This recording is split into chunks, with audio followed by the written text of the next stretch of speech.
This is Made for More Living with Johnny Jennings, powered by eXp Realty. Online at madeformoreliving.com. So we're back with Christine with Senior Care Solutions, and in the previous segment we were talking about how, first off, her services are free. If you are using Christine in Senior Care Solutions and you have any questions, everything is free. So if you have any questions, don't hesitate to reach out. Please just reach out and get those questions answered for free. Nothing is free. So how are you guys funded? So 2 ways. One is that if we do place somebody in a care facility, they pay us a referral fee. The other way is we do have a second division to our company, which helps people who are on Medi-Cal through a program called the Assisted Living Waiver Program. And so we are a care coordinating agency through the state of California. Oh, okay. And through that Medi-Cal program, they do pay us for those clients that we care manage that are in that program. So But nice. just to be clear, even if the facility is not going to compensate Christine and it's the right fit, Christine will still place them there. Absolutely. So don't worry about that. Just get the information. Like when I have this conversation with families, there's an information void, Right. and they just don't know who to turn to. They don't know, like, hey, do I chat GPT it? Do I Google it? Do I call? And then they get stuck in a call tree, and it's a vacuum. And so problem solved. Just reach out to Christine. If you'd like her contact information, just go ahead and contact us at Made for More. Just go to Made for More Living, and we will connect you directly with Christine. We don't charge anything to connect you with her. It's just, this is free. We want to make sure that people in this stage of life are getting taken care of, because unfortunately they are preyed upon, and that is not, that's reprehensible. And can I just real quick on something you mentioned? You know, a lot of people turn to Google and Google senior care.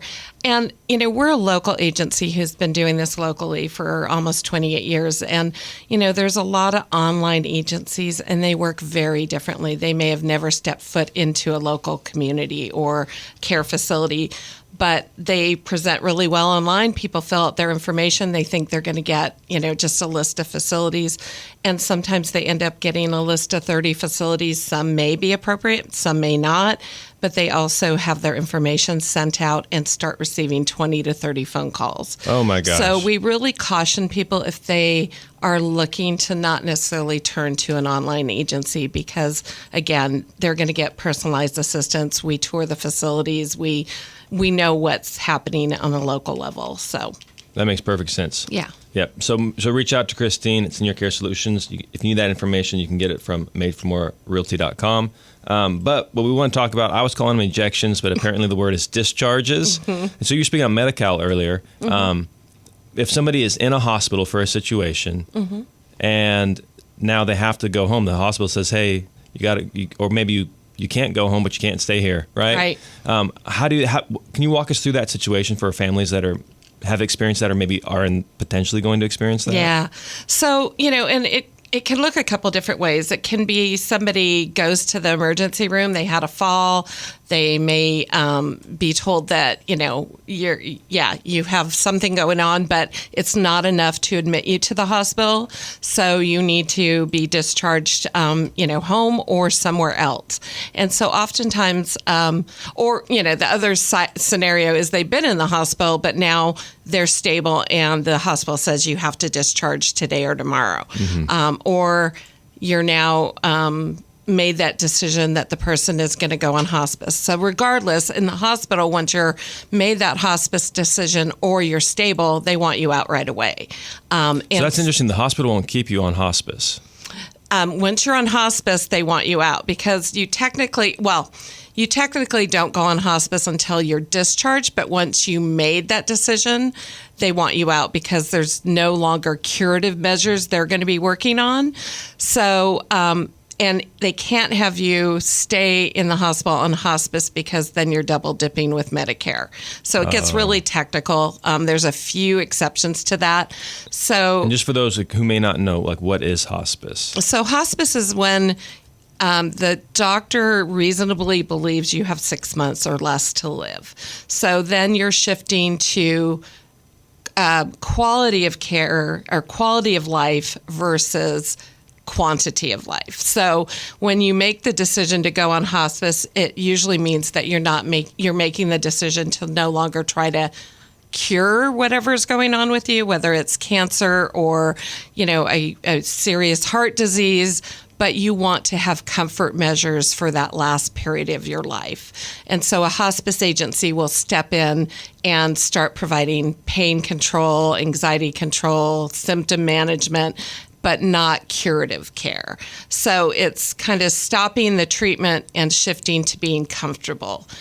And so it's a decision that the doctors make, but then the family has to agree to. I mean, just because the doctor says your loved one reasonably could go on hospice doesn't mean you have to put them on hospice. And it also doesn't mean it's necessarily a 6-month death sentence per se. Some people will graduate from hospice. So my husband's grandma, who I was power of attorney for, the first time she went on hospice, she graduated after 8 months, meaning she became stable after they thought she was going to be passing fairly quickly.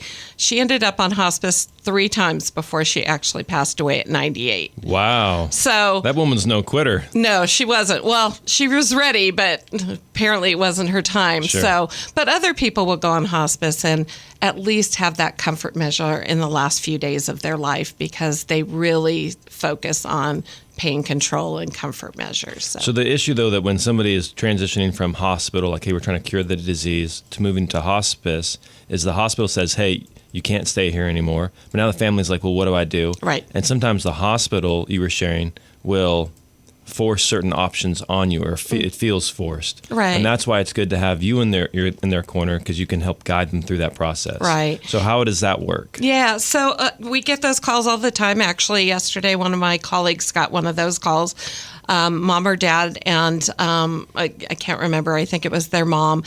They had all made the decision to move forward with hospice, so then the hospital's ready to have that person out. So they typically want you out as soon as possible. So we can help advocate. We can help the family with terminology to try to buy a little bit of time, and also to give them options, because we personally feel people need more than one option. So we work as a team. That's the other beauty of who we are. It's not we're one person working out of our car. We have a team approach, and we were able to find immediately 2 to 3 options that could take somebody in that very final days, because this is a case where hospice is, looking like the person's pretty imminent. So we can act really quickly, but yet provide guidance and support to make the right decision, because it's such an important decision at that point. And you bring up a good point, though.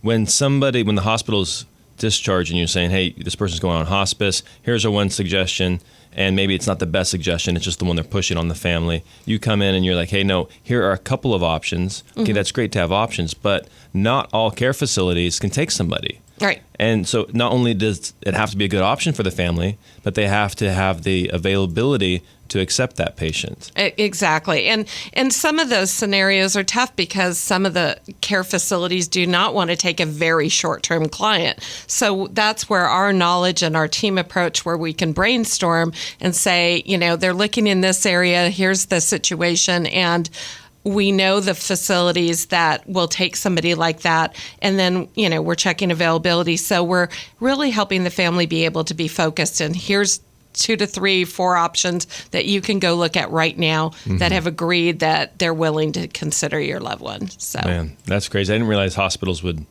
push you out that hard and just suggest one option. Right. Well, and in all fairness, some hospitals are better than others, and a lot of it is just insurance. It's the insurance will only pay if there's a reason they're in the hospital and getting treatment. So they're under the gun too. So yeah, and I'm not trying to come down on the hospitals. It just seems like there's a lot of programs out there for pets, for clean air, these are productive people who have been contributing members of society, and they're in their final days of life, and it just seems like there'd be more dignity involved there. Like, more people should be pushing for that. Right. In my opinion. And that's a big thing for us. Yeah. So finding placement for difficult situations. You mentioned this is can sometimes be a fast thing, but sometimes there are difficult situations. Yeah. You mind sharing an example of maybe a more difficult situation? Absolutely. And we get this a lot because of our experience. So, I always think of a story. There was a hospital that called me and said, we've had this gentleman in our hospital, so this is the flip side, for 2 months. Oh, man. He was admitted for major dementia behaviors, probably with an underlying mental health disorder, which may not have been diagnosed. And so they'd been working to try to get him stabilized on his behaviors for literally, a month and a half to 2 months, and had worked with some other agencies to try to find placement. And they were unsuccessful. Oh, man. So they reached out to us, and there was some budget constraints too, which make it even more difficult. Yeah. But we were able to, because again, our experience, our relationships, there's some facilities that only let us know when they have their openings because they know that we're going to try to get the best fit for them. But because of those relationships, we were able to call and say, let's strategize on this client. Let's see how we can make this successful. And we were able to find a facility within a couple days, and they were able to move him out successfully. Wow. So, and this had been 2 months in the making. Yeah. And again, some of that is working on medications and stabilizing him, but they'd been working on trying to find placement for quite some time when they contacted us. Okay, so you can help with those more difficult situations. So what about like mental disorders? Like you mentioned that he may have had some of that, but right. How does that work if somebody has like diagnosed mental diseases? It can be even more challenging because some of the restrictions under licensing. So typically if, I have a schizophrenic patient right now, but he does have dementia as well. So trying to find communities willing to take somebody with a mental health diagnosis can be challenging, but we also know how to work that as well. One of the big things I initially said to the family is we need to work with the doctor to try to make sure on his physician's report that the mental health diagnosis is not the primary. Because if it's the primary, they can't necessarily go into a dementia facility. So we know those little caveats. So if we can make sure the mental health diagnosis is not listed as the primary. So in this case, I think they ended up changing it to hypertension or something. Yeah. So we're able to work under licensing regulations with facilities to make it happen. And then also sometimes we have to push back and say, we need this person treated and on the right medications before we can get this person placed. So sometimes pushing back. With the family and the doctors. And the doctors and the hospital or whatever, wherever they are. So my concern would be like if like to use the hypertension example, but they really have like advanced schizophrenia, when they move into that facility, how are they going to be? Is that facility going to be able to take care of them adequately? Right. And that's where we're very transparent with the facilities. When we call and talk to them with a challenging client, here's what the behaviors are, and here's what we've done or they've done to try to treat those behaviors. But, they need to know going in because we really want a successful placement. It's not always 100% because behaviors can change once they go into a facility, but being transparent so they know what they're getting into and having them assess that and really develop a plan on how they're going to deal with that mental health disorder. So I've heard stories about people who've moved into these facilities and then their disease progresses and like they're pulling out their hair, there's feces on the walls, they're combative with the nurses. How does that play out in the long term? Like, do they then need to move to another facility or? On occasion, yeah. I mean, Okay. It really depends on the facility and their ability to deal with some of those behaviors. And there's a handful of really facilities that say, we'll take it, and knowing those, the big constraint is sometimes those situations also have limited funds. And that's where it gets really challenging because some of those facilities that are willing to take on those really difficult behaviors are some of the most expensive.